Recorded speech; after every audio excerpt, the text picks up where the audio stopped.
বিভিন্ন সময়ে রাশিয়ার সাথে আমেরিকার ক্ষেপণাস্ত্র চুক্তি ভঙ্গের আদ্যোপান্ত।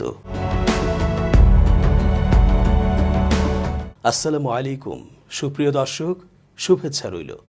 এস জে রতন স্বাগত জানাচ্ছি চেঞ্জ টিভি আন্তর্জাতিক চোখ অনুষ্ঠানে। রাশিয়ার কৌশলগত পারমাণবিক অস্ত্রগুলো সাইটে গিয়ে পরিদর্শন করার যে সুযোগ আমেরিকার ছিল, তা রাশিয়া সাময়িকভাবে বন্ধ করে দিচ্ছে। নিউ স্টার্ট নামে অস্ত্র নিয়ন্ত্রণ চুক্তি অনুযায়ী ওই সুযোগ ছিল আমেরিকার। রাশিয়ার পররাষ্ট্র মন্ত্রণালয়ের দাবি, চুক্তিটি ব্যবহার করে আমেরিকা সুবিধাজনক অবস্থানে থাকতে চাইছে, কিন্তু আমেরিকান অঞ্চলে যুক্তরাষ্ট্রের যেসব পরমাণু অস্ত্র আছে সেগুলো পরিদর্শনের অধিকার থেকে রাশিয়াকে বঞ্চিত করেছে। তারা বলেছে, ইউক্রেন যুদ্ধকে কেন্দ্র করে আমেরিকা রাশিয়ার ওপর যেসব নিষেধাজ্ঞা জারি করেছে তা দুই দেশের মধ্যকার পরিস্থিতি বদলে দিয়েছে। এই চুক্তি কার্যকর হয়েছিল 2011 সালে। শীতল যুদ্ধকালীন দুই প্রতিপক্ষ দেশের মধ্যে যেসব অস্ত্র হ্রাস চুক্তি ছিল সেগুলোর মধ্যে এটিই ছিল শেষ চুক্তি, যেটি এখনও বলবৎ ছিল।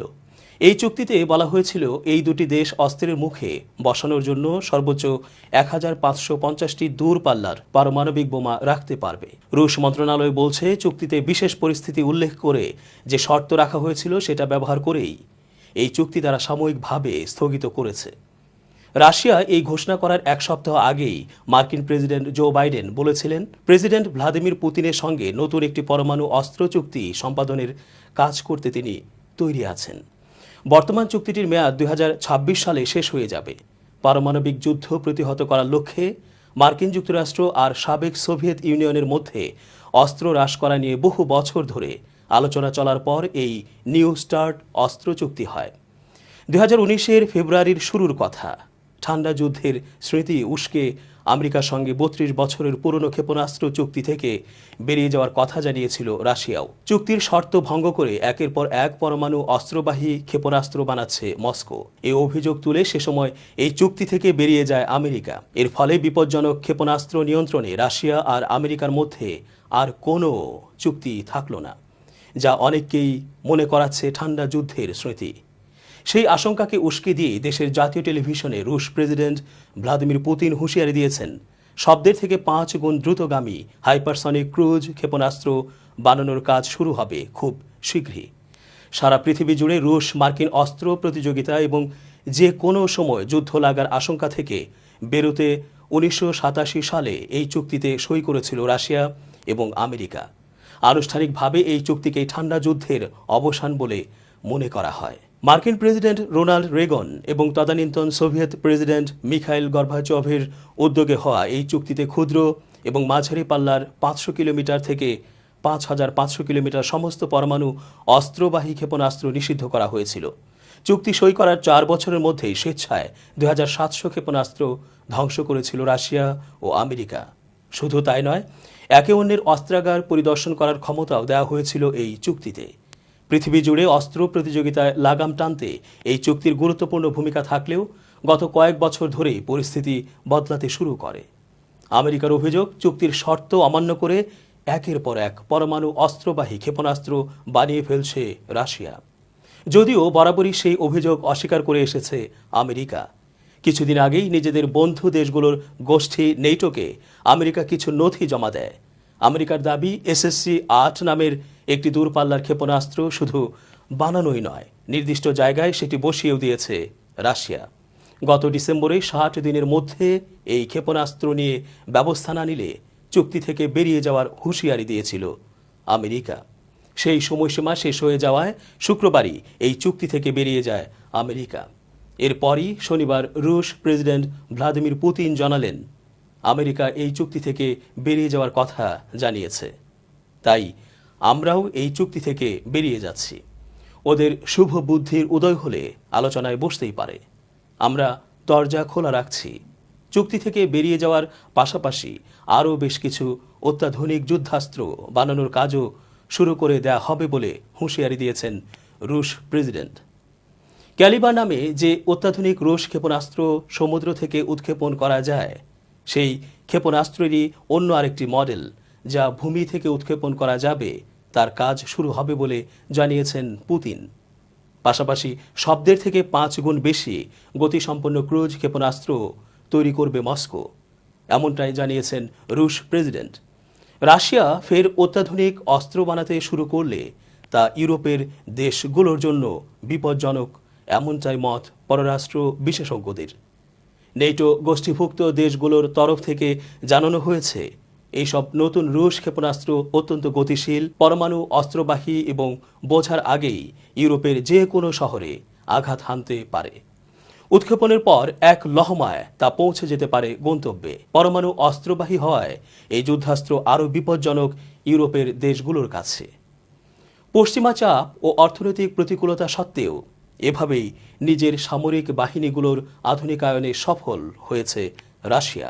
সেই সুবাদে অর্জিত আত্মবিশ্বাস থেকেই সিরিয়ার গৃহযুদ্ধে পেশি শক্তির ব্যবহার করেছে ক্রেমলিন। এমনকি মার্কিন যুক্তরাষ্ট্রের বিরুদ্ধে গোপন হস্তক্ষেপ করেছে আফগানিস্তান ও ভেনিজুয়েলায়। সামরিক বাহুবলে 19 শতক থেকেই বিশ্বশক্তির কাতারে উঠে আসে রাশিয়া। এমনকি স্নায়ুযুদ্ধের সময়ে অর্জন করে পরাশক্তির মর্যাদা। তবে ব্যতিক্রম ছিল সোভিয়েত ইউনিয়ন ভেঙে যাওয়ার পরের এক দশক। এ সময় নতুন গঠিত রাশিয়ান ফেডারেশন চরম অর্থনৈতিক দৈন্যতায় আন্তর্জাতিক অঙ্গন থেকে নিজেদের গুটিয়ে নিতে বাধ্য হয়। রাশিয়ার সামরিক বাহিনীও এই সময়ে ব্যাপক ক্ষতির শিকার হয়। পর্যাপ্ত তহবিল না থাকায় রক্ষণাবেক্ষণের অভাবে নষ্ট হয় হাজারো কোটি ডলারের সমরাস্ত্র, সাবমেরিন, ট্যাঙ্ক, ক্ষেপণাস্ত্র, মহাকাশযান, কিছুই বাদ পড়েনি। থেমে যায় নতুন প্রযুক্তির সমরাস্ত্র উদ্ভাবন। তবে পরিস্থিতি বদলায় ভ্লাদিমির পুতিন ক্ষমতার হাল ধরার পর। তার অধীনে রুশ অর্থনীতিতেও কিছুটা প্রাণ সঞ্চার হয়, আসে স্থিতিশীলতা, আর নতুন অস্ত্র গবেষণাও জোরদার হয়। পুতিনের অধীনে নয়া সামরিক প্রকল্পে বড় অঙ্কের বরাদ্দ দেয়া শুরু হয়। মস্কোর এসব উদ্যোগের আধুনিকায়ন হয় দেশটির বিমান ও নৌবাহিনীর। তৈরি হয় সুপারসনিক ক্রুজ মিসাইল সহ অন্যান্য যুদ্ধাস্ত্র। পশ্চিমা সামরিক জোট নেটো রাশিয়ার সামরিক সক্ষমতা নিয়ে মাঝে মধ্যেই প্রশ্ন তুললেও সাম্প্রতিক রাশিয়া ইউক্রেন যুদ্ধপূর্ব বেলারুশ থেকে শুরু করে পূর্ব ইউক্রেনের সাথে নিজেদের সীমান্তে স্বল্প সময়ের মধ্যে বিপুল সেনা মোতায়েন করে সব পক্ষকে বিস্মিত করেছে রাশিয়া। পশ্চিমা দুনিয়ার রাজধানীগুলোয় নীতি নির্ধারকরা এ নিয়ে উদ্বিগ্ন হতে বাধ্য হয়েছেন। সবচেয়ে বড় দুশ্চিন্তার মেঘ জড়ো হয়েছে ওয়াশিংটনের আকাশে। এখন তো সকল নিষেধাজ্ঞাকে বৃদ্ধাঙ্গুলি দেখিয়ে ইউক্রেন যুদ্ধে একের পর এক দখল করে নিচ্ছে সব গুরুত্বপূর্ণ শহর।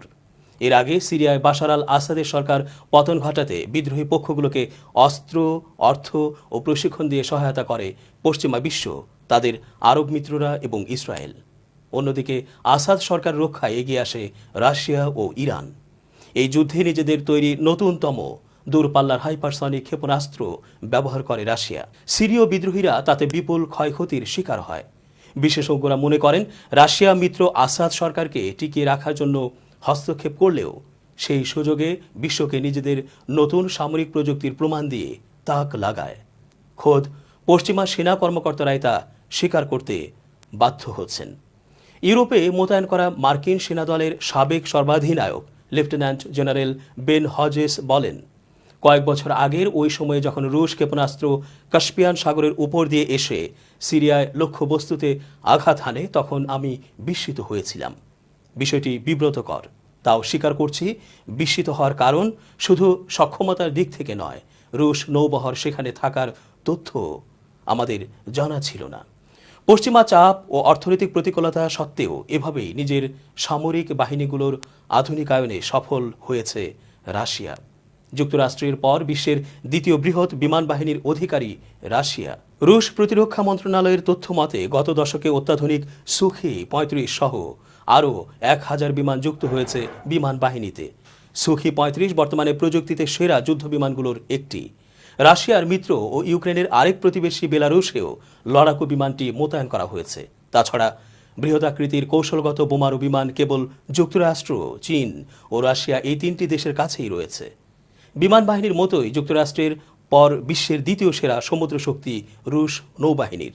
মস্কোর কাছে রয়েছে ব্যালিস্টিক ক্ষেপণাস্ত্র বহনকারী দ্বিতীয় বৃহত্তম সাবমেরিন বহর। রুশ স্থলবাহিনীও যথেষ্ট শক্তিশালী। রিজার্ভ সহ ৩০ লাখের বেশি সদস্য রয়েছে রুশ সেনাবাহিনীতে। সংখ্যার দিক থেকেও যা বিশ্বের অন্যতম বড়। তবে যেদিক থেকে রাশিয়ার কোনো তুলনা নেই তা হলো ট্যাঙ্ক বহরের বিপুলতায়। পুরনো প্রযুক্তির ট্যাঙ্কগুলোর ব্যাপক আধুনিকায়ন করা হয়েছে। নৈশকালীন লড়াইয়ের জন্য উন্নত নাইট ভিশন প্রযুক্তি যুক্ত হয়েছে রাশিয়ার T-72B3 শ্রেণীর ট্যাঙ্কে। এছাড়া বহরের প্রায় সব ট্যাঙ্ক শত্রুর ট্যাঙ্ক বিধ্বংসী মিসাইল ছুড়তে সক্ষম। মার্কিন সামরিক বিশেষজ্ঞদের বিশ্বাস, বর্তমানে রাশিয়ার ট্যাঙ্কগুলোই সবচেয়ে দূরপাল্লার মিসাইল ছুঁড়তে পারে। রাশিয়ার আরেক বিখ্যাত মরণাস্ত্র ইস্কান্দার এম কৌশলগত মিসাইল। পুতিনের প্রশাসন এই ক্ষেপণাস্ত্র গবেষণাকে গুরুত্ব দেয়। এটি দেশটির নতুন প্রজন্মের ব্যালিস্টিক ক্ষেপণাস্ত্র, যা সম্প্রতি রাশিয়া ইউক্রেন সীমান্তেও মোতায়েন করা হয়েছে। এই ক্ষেপণাস্ত্র ইউক্রেনের অভ্যন্তরে যে কোনো লক্ষ্যবস্তুতে আঘাত হানতে সক্ষম। শুধু সংখ্যায় বিশাল সশস্ত্র বাহিনী নিয়ে সন্তুষ্ট নয় মস্কো, তাই একটি সুশৃঙ্খল ও সুপ্রশিক্ষিত বাহিনীও গড়ে তোলা হয়েছে। তবে এখনও স্বেচ্ছাসেবী সেনা নিয়োগদানের ওপর নির্ভরশীল রাশিয়া। এমন সেনা সদস্যের সংখ্যা তাদের মোট বাহিনীর 30%। তবে মূল বাহিনী এখন উচ্চ বেতন ও প্রশিক্ষণের সুবিধাভোগী। এই অভিজ্ঞ সেনাদের সংখ্যা প্রায় 4 লাখ। সমর কৌশলের ক্ষেত্রেও উদার হয়েছে মস্কো। সেনা নেতৃত্ব রণাঙ্গনে মাঠ পর্যায়ের অফিসারদের পরিবেশ পরিস্থিতি অনুযায়ী নিজস্ব সিদ্ধান্ত গ্রহণে আরও অনেক বেশি ছাড় দিচ্ছেন। একই সাথে সামরিক বাহিনীর সকল র্যাঙ্কধারীদের মধ্যে আত্মবিশ্বাস, দেশপ্রেম ও পদোন্নতির মতো পদক্ষেপ চালু করা হয়েছে। জনগণকে যুদ্ধের জন্য সদা প্রস্তুত রাখতে রাশিয়ায় 18 থেকে 27 বছরের প্রত্যেক নাগরিকের জন্য সামরিক বাহিনীতে একটি নির্দিষ্ট সময় যুক্ত থাকা বাধ্যতামূলক। আধুনিক যুগে শুধু অস্ত্র ও গোলাবারুদে যুদ্ধ জয় সম্ভব নয়, চাই সাইবার আক্রমণ ও গুপ্তচর বৃত্তির বিষ দাঁত। রাশিয়া সেদিক থেকে বেশ এগিয়ে। রুশ হ্যাকার গোষ্ঠী এর মধ্যেই পশ্চিমা দুনিয়ার বিভিন্ন কূটনৈতিক, আর্থিক ব্যবস্থা ও সামরিক গবেষণাগারে সফলভাবে হামলা চালিয়েছে। এমনকি সামাজিক মাধ্যমে যুক্ত হয়ে মার্কিন নির্বাচনকেও প্রভাবিত করে তারা। অস্ত্র তৈরির চেয়েও জটিল সাইবার হামলার সক্ষমতা তৈরি করে তারা। সেদিক থেকে এগিয়ে গিয়ে রাশিয়া যে আধুনিক যুগের যুদ্ধের জন্য প্রস্তুত, সেই ইঙ্গিতই দিয়েছে। এ ব্যাপারে আজারবাইজানে নিযুক্ত সাবেক একজন মার্কিন কূটনীতিক ম্যাথু ব্রাইজা বলেন, রাশিয়া নেটোর বিরুদ্ধে সর্বদা হাইব্রিড যুদ্ধের মধ্যে রয়েছে। এর অর্থ তারা শুধু বাস্তবিক সেনা শক্তি মোতায়েন করছে তা নয়, বরং সাইকোলজিক্যাল, মাল্টিমিডিয়া, সামাজিক মাধ্যম ও অর্থনৈতিক সব ধরনের অপারেশন চালিয়ে শত্রুকে দুর্বল করার চেষ্টা চালাচ্ছে। দর্শক, আজকের মতো এখানেই ইতি টানছি। শুভকামনা।